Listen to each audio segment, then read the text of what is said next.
Welcome, everyone. The particle model is a fundamental assumption that we are going to make when studying motion.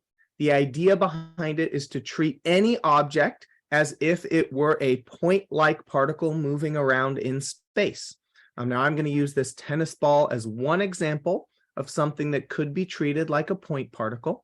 And again, the thing that is key here is that the thing is only undergoing translational motion, which means it's moving back and forth, up and down, some combination of that, but that it is not rotating or spinning or really deforming or changing in some way that the different parts of the ball are moving differently.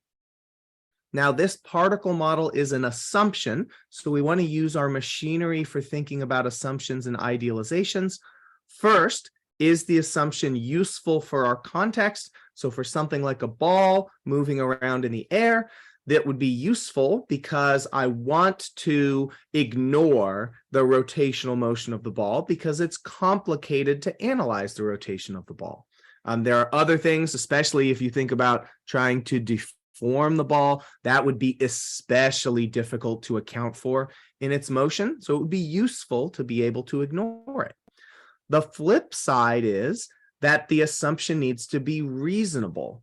Now, for something like the particle model, that reasonable could be maybe the ball is not rotating or deforming. Now, if I throw the ball across the room like so, it's almost certainly not deforming. So that's a reasonable assumption. But the ball probably is rotating. So how is it that I can make this assumption that it's only undergoing translational motion?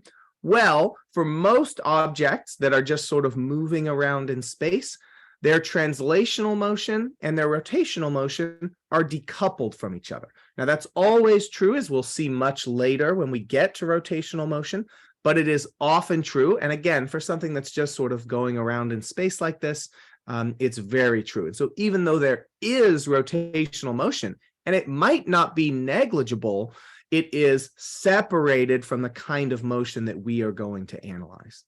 The third thing that you can look at is whether there are any limitations to the assumption. So here the obvious limitation might be if there is indeed a connection between the rotational and the translational motion of the ball, then we probably would not want to use this assumption.